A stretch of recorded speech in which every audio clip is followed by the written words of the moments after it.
Hi guys, welcome back to the channel. I'm Office Bloke Daz. I'm Office Bloke Mike. And I'm Office Bloke Max. As you'll see, we have a bit of a change in lineup today.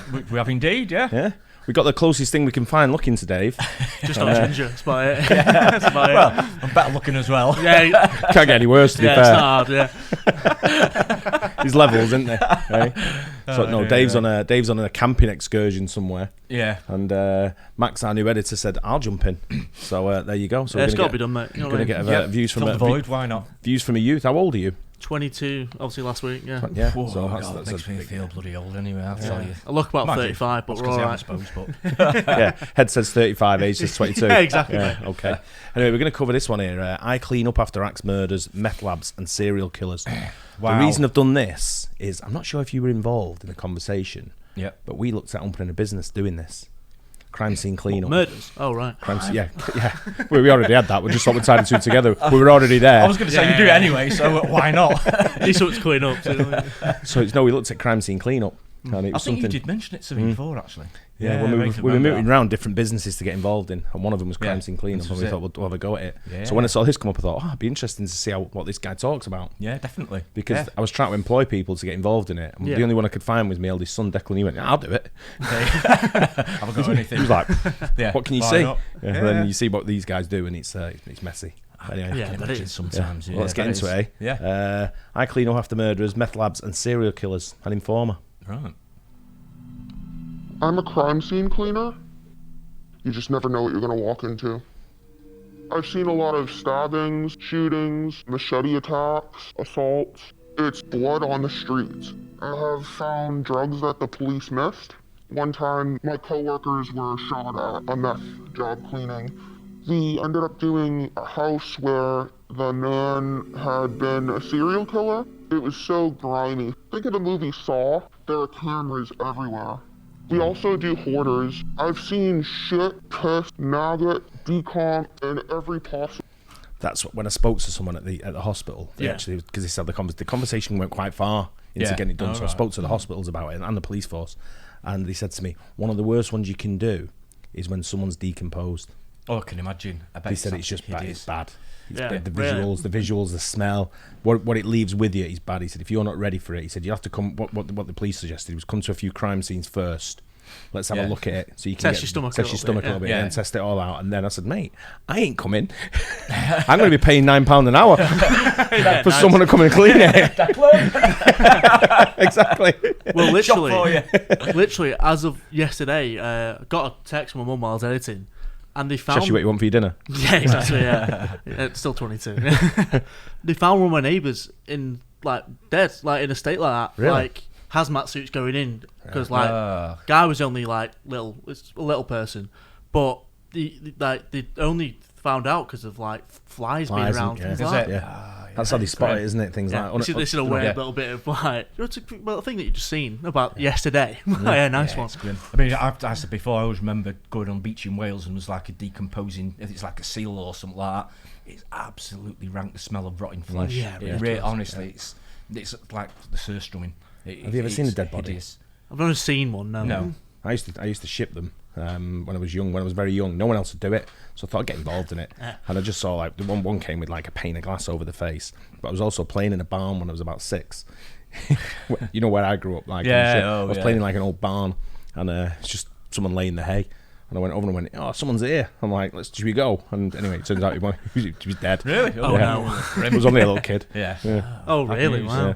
So I went home and told my mum and dad. Yeah. And they went, okay. I went, you're not going to phone the police? I want to be there when the police come, sort of thing. So we all piled back when they phoned the police. We all piled back when the police were there. Yeah. Wow. So that's probably what got me into it. A bit ghoulish, but that's what it is, isn't it? Yeah. Area you could think of. Nothing surprises me anymore. A little bit of semen in a jug, it's nothing. I see that and I say at least it's contained.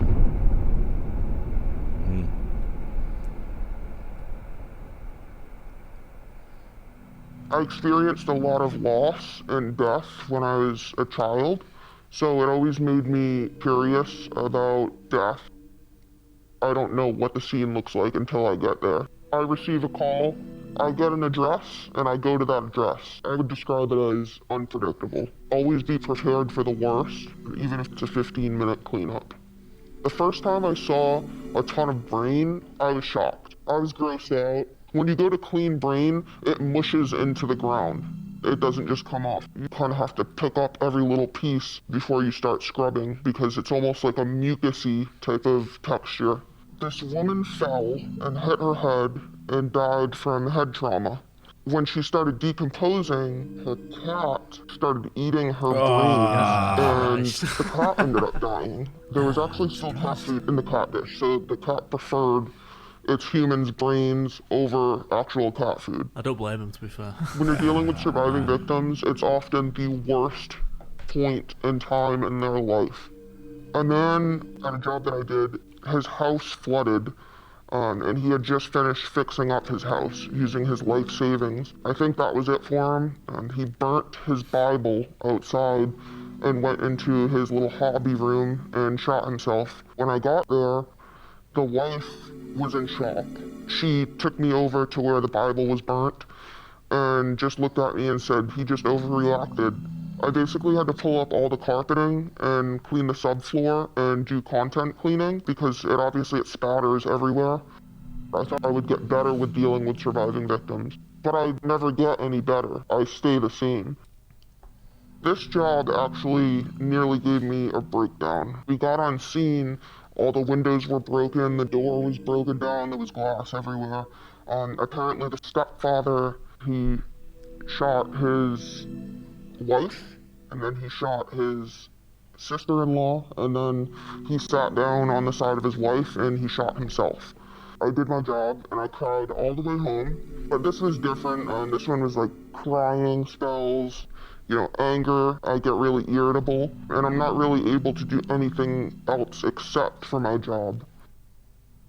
One time, my coworkers were shot at a meth job cleaning. They showed up at this trailer that needed to be cleaned, and there was a man who was cooking meth. He wasn't supposed to be there, but when they got there, they basically told him he needed to leave or else they'd call the police. The guy said, "If I had a gun right now, I would shoot you." He left, and my coworkers got started. All of a sudden, they heard something, and they didn't really think anything of it, but when they went to go leave later on, there were fresh bullet holes all on the side of the trailer that they had just been working in. Shit. He went to his vehicle, grabbed the gun, and shot out of anger. It doesn't seem like he was really trying to shoot them. He probably could have if he wanted to. I have found drugs that the police missed. It happens a lot when we're on scene and we will find either a shell casing that the police missed, or a bag of meth, cocaine, marijuana, you name it. And now that I've found it, it is compromised because it could have been mine. It could have been somebody else's that walked by. It's not all homicides and suicide. There was this one guy that had been cooking meth in a really high-end apartment complex. He had a ton of money, nice cars, nice equipment in his house, and he had been cooking meth and took off before the police found his meth lab. He was also shooting porn in his apartment. So entering this apartment, you could smell a really strong smell of cinnamon, and everything was slippery. Everything on the floors, the walls, the couches, everything had cinnamon-flavored lube all over it. There was so much of it that we actually had to pull up the laminate floor because it made it through. He was actually saving his own semen. He had 2 containers full of semen. It was really gross. We also ended up doing a house where the man had been a serial killer. It was so grimy. Think of the movie Saw. That room that they're stuck in, it reminded me of that. That's what his bathroom reminded me of. Shit. There were cameras installed in the home. Facing every direction and every single hallway, there was a camera facing you. So, talk about serial killers and something. That's him, isn't it? It looks like it, doesn't it? Yeah. I mean, he could be one, couldn't he? Yeah. I was wondering that the entire time. Why do you reckon they've gone anonymous in terms of... They all do it, don't they, on these informers? Oh, right. It's a running thing. It's a running thing. It's like a series they do. Okay. Because we've done one before, haven't we, on... I think so, yeah. Was it like prostitution or something like that? Or maybe. Yeah. I get that more, though, because it's like a frowned upon thing. Cleaning crime scenes, ain't it? It's like... But they might not want to see who he is, because if he's going to scenes, they might know, they might be able to contaminate whatever witnesses that might be there, or they might be able to look for other stuff that might be there. They can say some nutters out there. The police are going to go in and do their bit, but sometimes police might skip through a load of things, like he's saying, he missed a lot of stuff because they want to get out of there. They're missing evidence, and these people haven't been convicted. Maybe you know, people might go, hold on, why weren't convicted if they found stuff there already? So obviously. You got to make sure I think if you've killed about 16 people and fucking lubed the place up with fucking semen and shit, I don't think they're bothered about a bag of cocaine, mate. You know what I mean? You may have that's the least you were asked about that charge. Ridiculous, by the way. Cinnamon. I'm never thinking that. You mad? I know. I think that's what Dave used at his house in his socks. He sort of lubes up all inside of his socks and rubs it all over. I cleaned this guy's bathroom, and I couldn't help but think he was getting ready in here and looking at himself in the mirror before he went and did all these really screwed up things to people. And it's a really dark, cold feeling that you get over you. I definitely see the world differently. There are dangers everywhere. I would love to say that this job makes me more empathetic and more passionate, but it doesn't. I think it desensitized me. I'm more concerned with my own mental health now, because how am I supposed to do this job if I just fall apart? Wow. Yeah, it's a bit of a grim job. Very dark, yeah. It's like I say, when I was younger, I always wanted to get involved in stuff that no one else wanted to do. Yeah. I did it when I was in shipping. I did all the project cargo and stuff because it was a bit more difficult. Yeah. And a lot of people just kind of lazy, aren't they? They just like, I'll just do my everyday stuff that's easy. Yeah. And crime scene cleanup was. Remember when we also looked at doing fucking funeral undertaking. We did. Yeah. We looked at that as well. Full lot. Are you guys all right? Yeah. What is it?